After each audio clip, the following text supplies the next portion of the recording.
Joining us today is a 2006 BMW 750i. The mileage on the vehicle is about 122,000, but this is not an auction car. This is actually a trade-in, and the customer traded this vehicle in on a 2012 Mercedes GL 550. Now normally some of the very best cars that we get here are trade-ins or an outright purchase from an individual. Seems like there's always something hiding in an auction car. The famous saying, never look a gift horse in the mouth, certainly applies to an auction car, but this is not an auction car. This is an especially clean BMW 750. Now here, this vehicle is 16 years old. But if you gave me a window sticker, I could pass it off as new. That is how clean this vehicle really is. So let's go ahead and take a look at the rear of the vehicle and its interior. Okay, here we are looking at the back of our vehicle. Now, as far as I know, that backup camera is an OEM backup camera, but it certainly has no modifications there to the display or the interior of the vehicle. And as you can see, the outboard taillights look very nice, slight flaw in the inboard. A few little scuff marks here and there, but otherwise the paint is flawless and there's no body damage. Let's go ahead and take a look at the trunk. Okay, here we're going to go ahead and open the trunk. The vehicle is unlocked. And of course we have the electric hydraulic assist. The trunk is very, very clean. Let's start over here on this side. Here we see a compartment. This is actually the owner's manual. This could have been in the glove box, but the owner decided that this was a suitable place to store it. And here we see the CD player for the navigation system. So this was back in 2005, so in that day your navigation data was loaded on CDs. Let's take a look at the other side.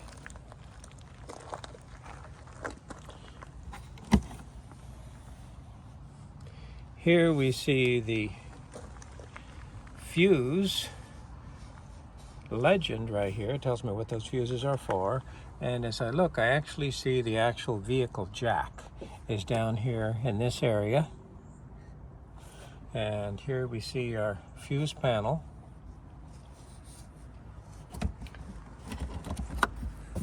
Now our battery is actually hiding under here, but let's take a look. Instead of a space saver tire, I actually have a full-size spare on an OEM aluminum rim, and it's in excellent condition. Excellent condition. Unfortunately, this is a Bridgestone tire, and their Pirellis are actually on the vehicle. But everything appears to be here, and as we see, and here's the vehicle battery. Now here, as we look at the lid of the trunk, oftentimes components are missing, but not in this case. Here I see the complete first aid kit, our tow hook, our screwdriver, a couple of wrenches, and this is actually a flashlight, and you're saying, well, I wouldn't trust that flashlight. Well, actually there's one just like it in a charger up there in the glove box. So you have the original BMW flashlight, which is with the vehicle.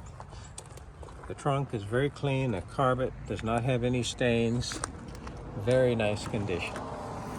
Now, one thing that confused us initially, we couldn't open the trunk with the exception of the key.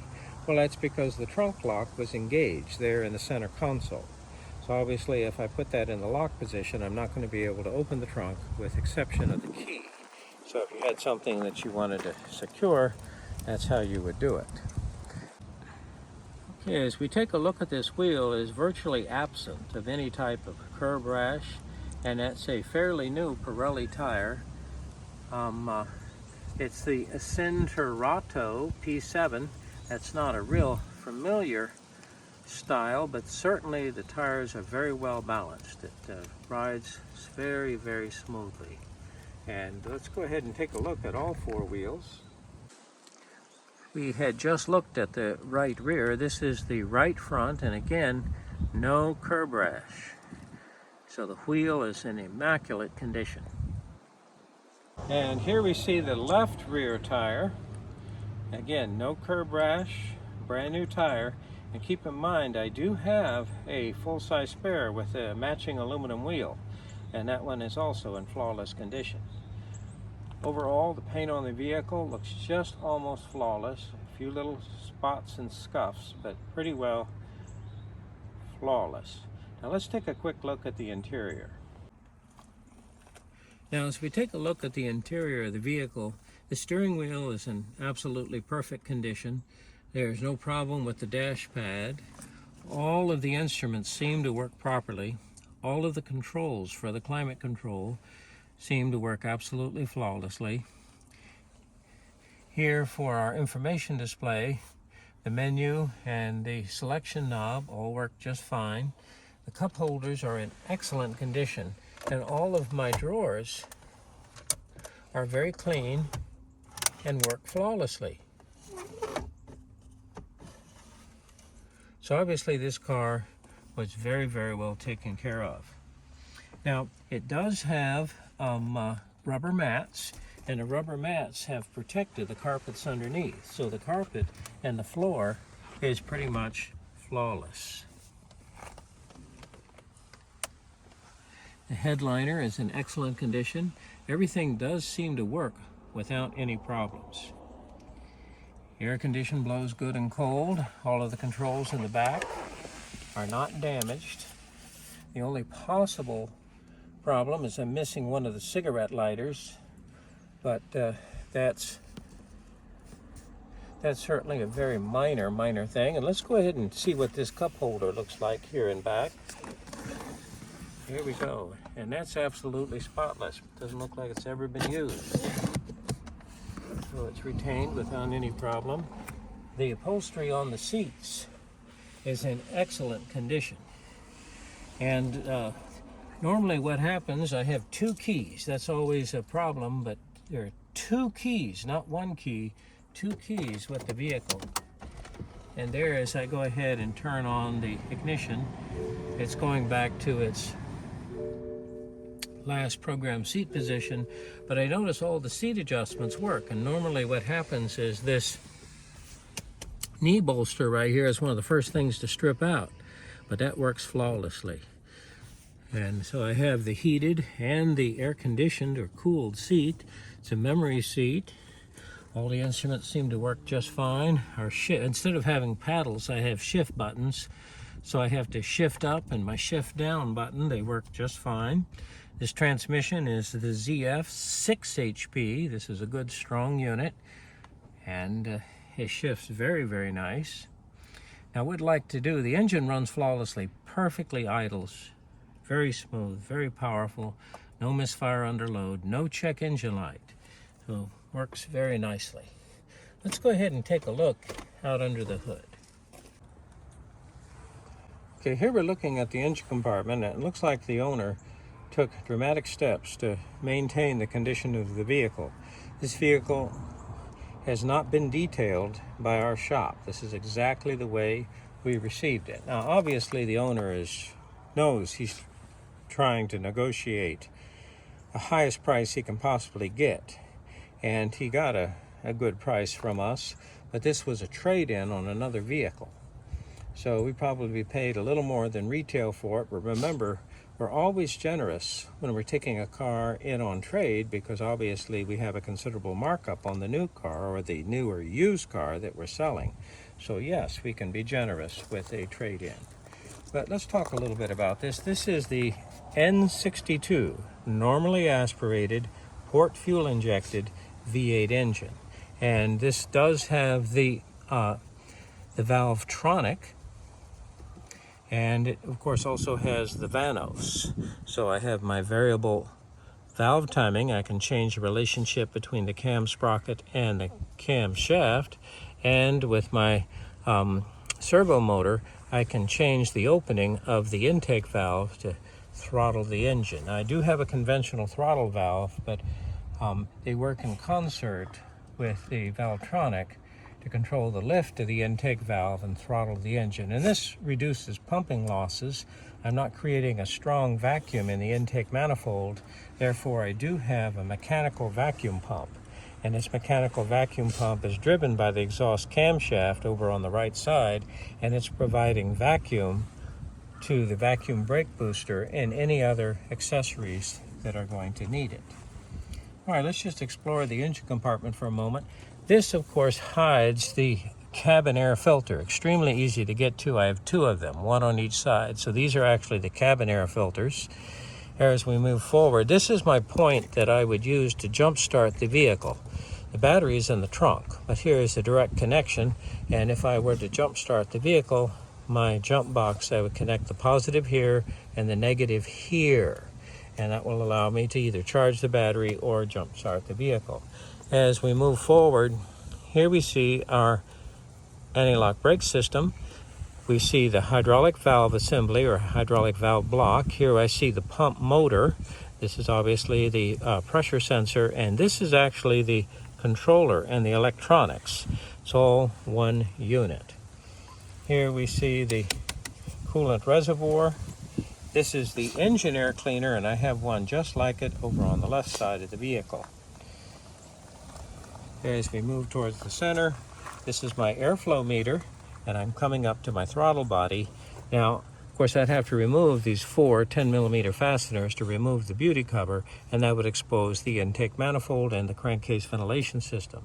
I also have these beauty covers covering both valve covers, and this is going to hide the ignition coils. That's coil on plug.